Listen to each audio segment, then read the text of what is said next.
There's a particular kind of stillness that settles over open water in the seconds before a great white shark comes into view, without the reassuring bars of a steel cage separating a diver from the animal itself. No engine noise, no bubbles from a regulator to mask, just the sound of your own held breath and the growing certainty that somewhere in the blue haze at the edge of visibility, several hundred kilograms of apex predator is deciding, in its own unhurried way, whether you are worth a closer look. Every sense sharpens in that moment. The play of light through the water column, the faint metallic taste of nerves, the sudden hyper-awareness of just how small and slow a human body actually is, compared to an animal that has spent more than 60 million years perfecting the art of moving unseen through open ocean. For the small community of scientists, conservationists, and wildlife filmmakers who have spent careers working to understand the world's most famous shark, that moment of cage-free contact represents something close to the ultimate test, both of nerve and of genuine understanding, a chance to observe natural behavior, stripped of the artificial barrier that has shaped nearly every popular image of the species for the past half-century. This is the story of the great white shark along the coast of South Africa, one of the animal's most legendary strongholds, and of the remarkable unsettling transformation that stretch of ocean has undergone in barely more than a decade, a transformation that has forced an entire generation of researchers and filmmakers to rethink everything they thought they understood about where to find the ocean's most iconic predator and why. To understand why anyone would choose to enter open water with a great white shark without a cage in the first place, it helps to understand just how thoroughly the cage itself has shaped public perception of the species. Shark cage diving emerged as a commercial industry in the latter half of the 20th century, offering paying tourists a controlled, heavily supervised way to observe great whites at close range from behind steel bars, typically while a boat crew deployed bait and chum into the water to draw sharks toward the vessel. The industry transformed coastal towns like Gansby, a small fishing community roughly 2 hours from Cape Town, into a global tourism destination, and it introduced millions of people around the world to the great white shark through a very particular lens. An animal glimpsed in brief, adrenaline-charged bursts through the metal grid of a cage, framed almost entirely by its most aggressive, bait-driven behavior. That framing did enormous good for shark conservation in one sense, converting an animal long feared and persecuted into a genuine tourist attraction, whose economic value, alive, vastly outweighed the value of its fins or jaws sold on the black market. But it also, many marine biologists and wildlife filmmakers now argue, left the public with an incomplete and often distorted picture of how great white sharks actually behave when they are not responding to bait thrown by a boat crew, an animal defined almost entirely by aggression and speed rather than by the curiosity, caution, and complex social behavior that researchers who have spent extended time in open water with these sharks describe as being far more representative of how the species actually spends most of its time. Diving cage-free with a great white shark requires an entirely different set of skills and a fundamentally different relationship with risk than cage diving ever demanded, and it depends almost entirely on a body of accumulated scientific understanding about shark behavior that simply did not exist a generation ago. Researchers who study great white body language have identified a whole vocabulary of subtle warning signs that a shark displays before any aggressive encounter, including a distinctive hunched posture, pectoral fins dropped low and rigid, and exaggerated jerking swimming movements, all of which typically appear well before a shark would ever actually approach a human closely enough for real danger to become a factor. A diver trained to recognize these signals and disciplined enough to maintain calm, deliberate movements and eye contact with an approaching shark, rather than turning away or thrashing toward the surface, can in many cases maintain a genuinely close, sustained, and remarkably calm encounter with an animal that popular culture has spent decades portraying as a mindless, indiscriminate killing machine. None of this eliminates risk entirely, and every marine biologist and filmmaker who works this way is quick to acknowledge that a wild apex predator remains, by definition, unpredictable, no matter how much cumulative experience a diver has accrued.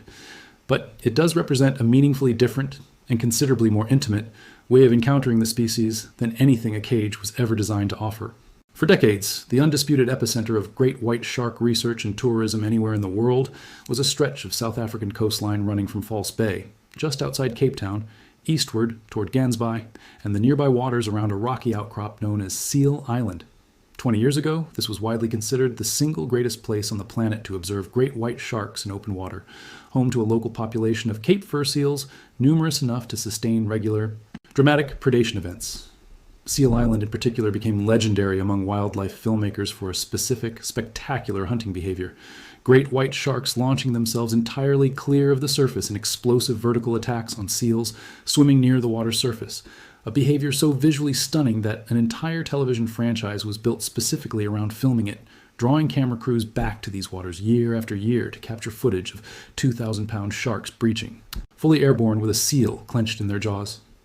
These predation events, concentrated heavily in the early morning hours during the winter months when young, inexperienced seals were most vulnerable, became so reliably filmable that an entire specialized subgenre of wildlife documentary essentially grew up around this single stretch of water, with production crews returning season after season, confident they would witness and capture the behavior on camera within days of arriving. Researchers conducting boat-based surveys throughout the region during this period documented literally hundreds of individual shark sightings across a single season, a level of reliable abundance that made False Bay not just a tourist destination, but one of the single most scientifically productive locations anywhere in the world for studying great white shark behavior in genuinely wild conditions. Scientists were able to identify and track individual sharks returning to the same waters year after year, building detailed behavioral profiles of specific animals, documenting mating behavior, social hierarchies, and seasonal movement patterns with a level of detail that simply was not achievable anywhere else on the planet, given how reliably the sharks could be located and observed.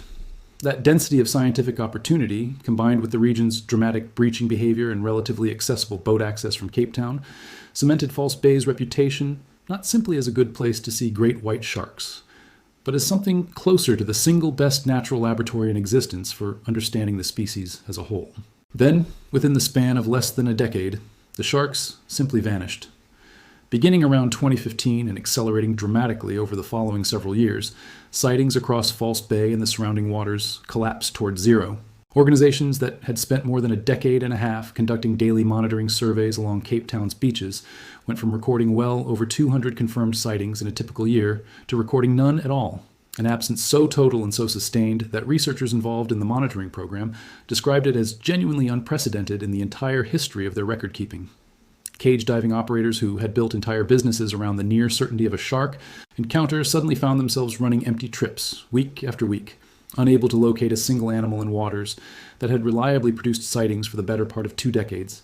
Satellite tracking devices attached to previously tagged sharks, once reliably detected by underwater receivers scattered throughout the bay, simply stopped registering any signal at all. It was, by any measure, one of the most abrupt and dramatic disappearances of a major marine predator population ever documented in modern scientific literature, and it left researchers scrambling to explain exactly what had happened to an animal that, only a few years earlier, had seemed to define the entire ecological identity of this stretch of coastline. The most widely publicized explanation for the disappearance centers on an unlikely and genuinely startling culprit.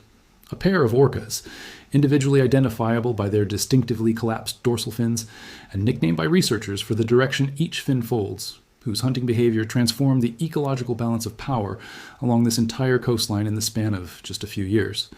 First documented in South African waters in the late 2000s, these 2 orcas belong to a distinct regional ecotype of killer whale, differentiated from other populations around the world by subtle physical characteristics, including flatter teeth, and by a hunting repertoire that researchers describe as unusually specialized, even by the already highly adaptable standards of orcas generally. They developed and refined an extraordinarily specialized hunting technique targeting great white sharks specifically for their livers, an organ so dense with lipids and calories that it can account for close to a third of a shark's total body weight and represents an enormously efficient meal for a hunting orca. Researchers who have examined shark carcasses that washed ashore following these attacks describe wounds so precise, so surgically clean in their extraction of the liver while leaving the rest of the carcass largely intact, that early investigators initially assumed a human with a blade must have been responsible before necropsies confirmed orca predation as the actual cause.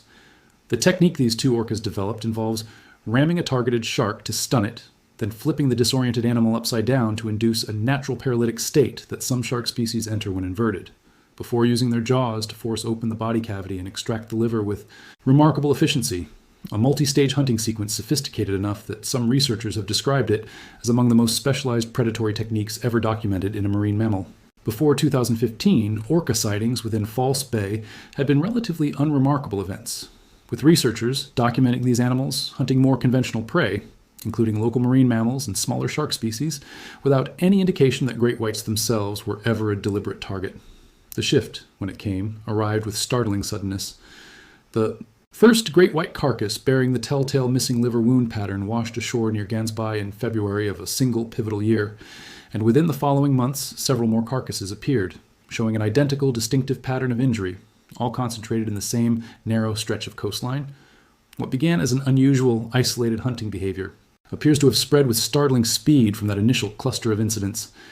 Drone footage captured in 2022 documented multiple orcas coordinating together to hunt and kill a great white shark, evidence that researchers interpret as a sign the specialized hunting technique may be spreading through social learning to other orcas beyond the original pair, a possibility with genuinely significant implications for shark populations across the wider region.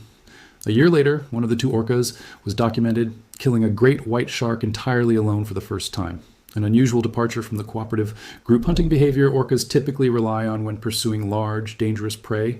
and a development one shark researcher involved in documenting the event described as a genuinely surprising escalation in the pair's hunting strategy. Researchers studying great white shark responses to this predation pressure describe a pattern that has now been documented in multiple locations around the world, including waters off California and Australia, where orcas have similarly been observed preying on white sharks. Rather than staying to confront the threat, great whites appear to simply abandon an area entirely once orca predation begins, sometimes for months at a stretch, driven off not necessarily by direct attacks on every individual shark, but by something closer to a learned population-wide avoidance response, the marine equivalent of an entire neighborhood clearing out once residents learn a genuine predator has moved in. Not every scientist studying this disappearance, however, accepts orca predation as the primary or even the most significant explanation, and the resulting scientific disagreement has become its own significant subplot in the broader story of what has happened to South Africa's great white shark population. A number of researchers who have spent decades studying the species argue that the underlying decline in shark numbers actually began well before the two now famous orcas ever arrived on the scene, and that the true driver of the collapse lies not with a pair of unusually skilled predators, but with decades of largely unregulated commercial longline fishing that has systematically stripped the coastal waters of smaller shark species, like smoothhound and soufan sharks, that great whites have historically relied on as a significant part of their diet. Under this interpretation, the orca's dramatic and highly visible predation on great whites functions less as the primary cause of the collapse and more as an additional pressure, accelerating a decline that overfishing and lethal shark control measures, including nets and baited hooks deployed along beaches farther up the coast specifically to protect swimmers, had already set firmly in motion. Researchers on this side of the debate point out that a population genuinely displaced only by temporary predator avoidance would typically be expected to return once the immediate threat subsided, in the same way prey species elsewhere have been observed cautiously reoccupying territory after a predator moves on, and the fact that South Africa's great whites have shown little sign of returning to False Bay even years after the orca's most active period suggests a more fundamental, harder-to-reverse depletion is likely also at work. Whatever the precise balance of causes ultimately proves to be, and researchers on both sides of the debate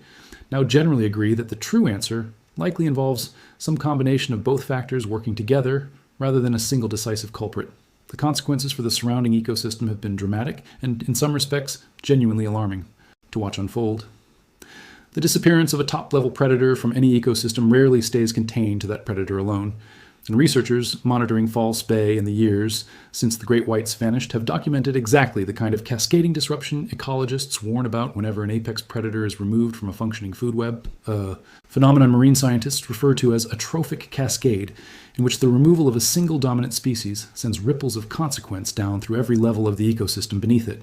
With great whites no longer present to keep them in check, populations of smaller shark species that great whites had historically preyed upon or displaced through simple competitive presence began expanding into habitat and behavior patterns never previously observed in the area, including seven-gill sharks, now documented hunting seals directly at the surface near Seal Island, a behavior researchers say was essentially never witnessed during the many years when great whites still dominated those same waters.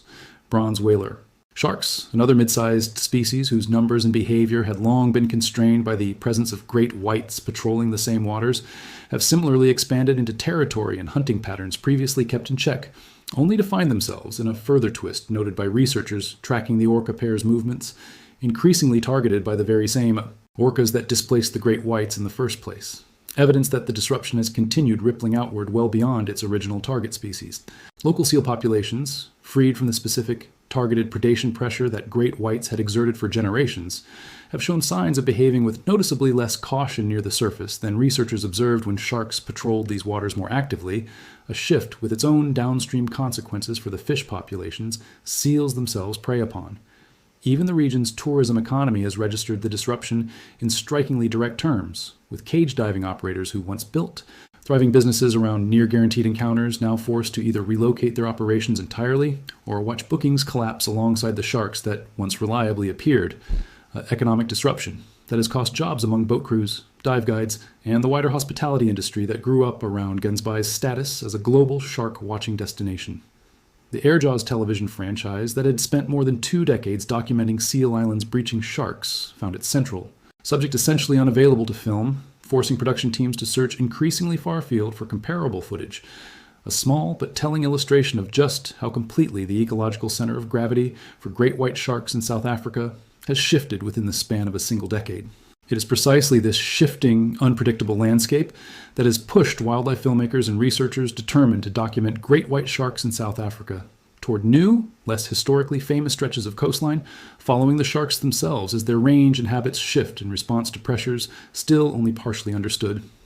Waters farther east along the coast, including areas around Mossel Bay and Algoa Bay, have, in recent years, begun drawing the kind of attention that False Bay and Gansbai once monopolized, though even these newer hotspots have proven considerably less reliable than the historic sites once were, with cage diving operators in some of these areas reporting seasons where sharks appeared only a small handful of times across many months of active searching.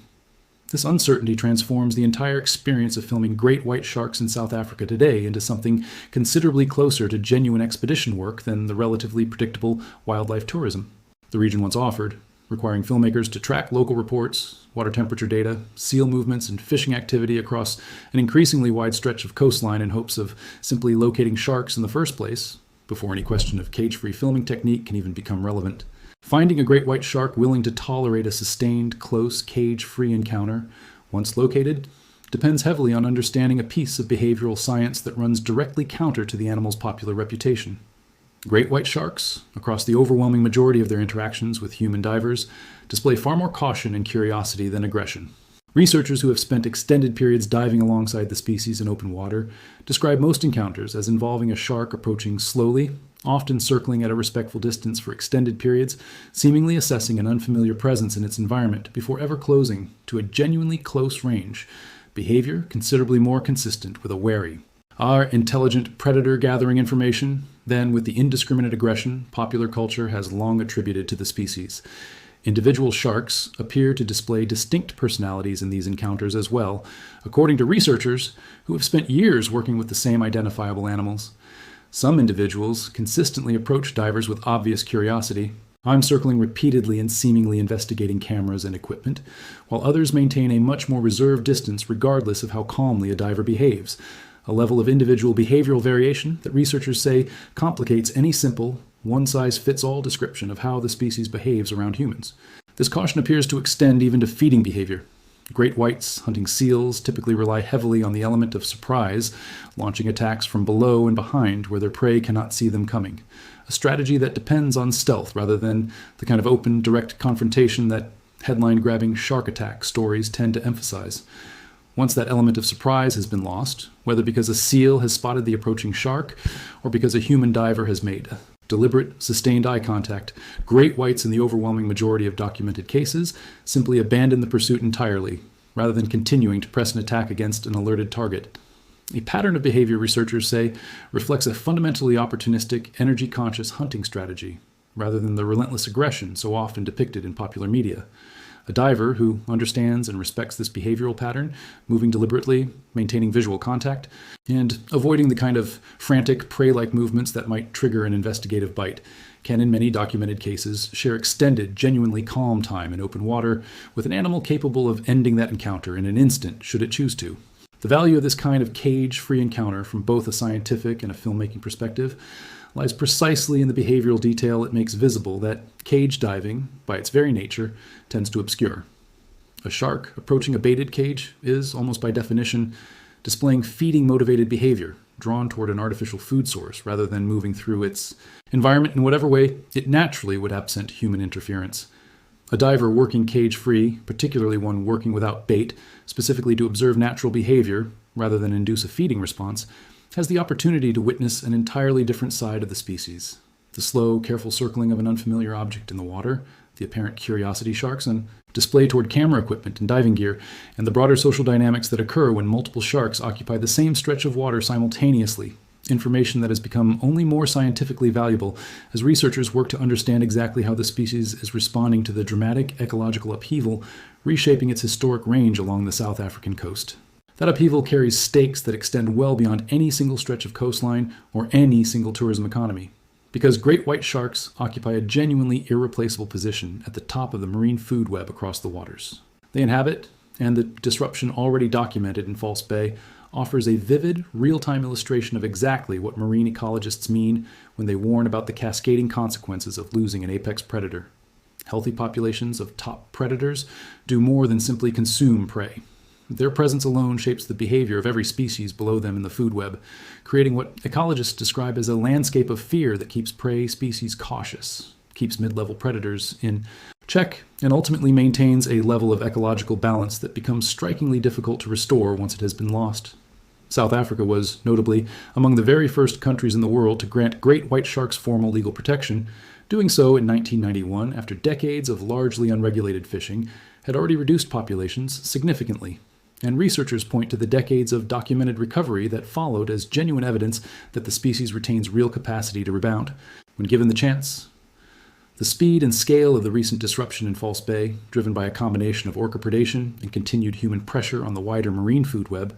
has, in the eyes of many researchers, reversed a significant portion of that hard-won recovery in less time than it took to achieve it in the first place, a sobering reminder of just how fragile even a genuinely successful conservation outcome can prove to be when new pressures emerge. For the filmmakers, scientists, and conservationists still working these waters today, the current uncertainty has become, in its own way, as significant a story as the sharks themselves. Every cage-free encounter successfully captured on film now carries an added layer of scientific and cultural weight, documenting not simply what a great white shark looks like up close, but bearing witness to an animal navigating a rapidly changing set of pressures in something close to real time. Evidence that future researchers may eventually look back on as an important record of exactly how this specific population responded during one of the most significant ecological disruptions ever documented in its historic range. Locating sharks willing to tolerate this kind of close, sustained cage-free observation in waters where sightings themselves have become considerably less predictable than they were even a decade ago now demands a combination of accumulated local knowledge, genuine patience measured in weeks rather than days, and a working understanding of shark behavior refined through years of accumulated research, all applied against a backdrop of real scientific uncertainty about where exactly the sharks have gone and whether the waters that once made this coastline famous will ever again support anything close to the numbers researchers were documenting only a decade or so ago. What ultimately emerges from spending real time in these waters, whether diving cage-free alongside a great white shark or simply studying the underlying ecological story unfolding around it, is a genuinely more complicated and more urgent picture than the simple thrill of proximity to a famous predator might initially suggest. The great white shark remains, by any reasonable measure, one of the ocean's most extraordinary and least understood animals, an apex predator whose true behavioral repertoire, patient, curious, cautious, extends far beyond the aggressive caricature popular culture has spent half a century constructing around it. But it is also right now an animal in genuine flux, its presence along one of its most historically significant coastlines disrupted by a combination of forces, natural and human, that scientists are still working to fully untangle. There's a particular kind of humility that comes from working in an ecosystem changing this quickly, one that researchers who have spent their entire careers along this coastline describe with a mixture of professional fascination and genuine personal unease, the same waters that once offered the most reliable great white shark encounters found anywhere on the planet now demand exactly the kind of patient, uncertain searching that defines wildlife filmmaking at its most difficult, a reversal few scientists working in the region a decade ago would have predicted. And yet, that same uncertainty has, in its own way, sharpened the value of every successful encounter that does occur, transforming what might once have been treated as a routine sighting into a genuinely significant piece of ongoing scientific documentation. Every cage-free dive attempted in these waters today exists at the intersection of both stories at once, a genuine opportunity to witness one of the ocean's most misunderstood predators behaving as it naturally would, And a quiet, ongoing act of documentation for a population whose future, even to the researchers who have studied it longest, remains one of the more genuinely open questions in modern marine science.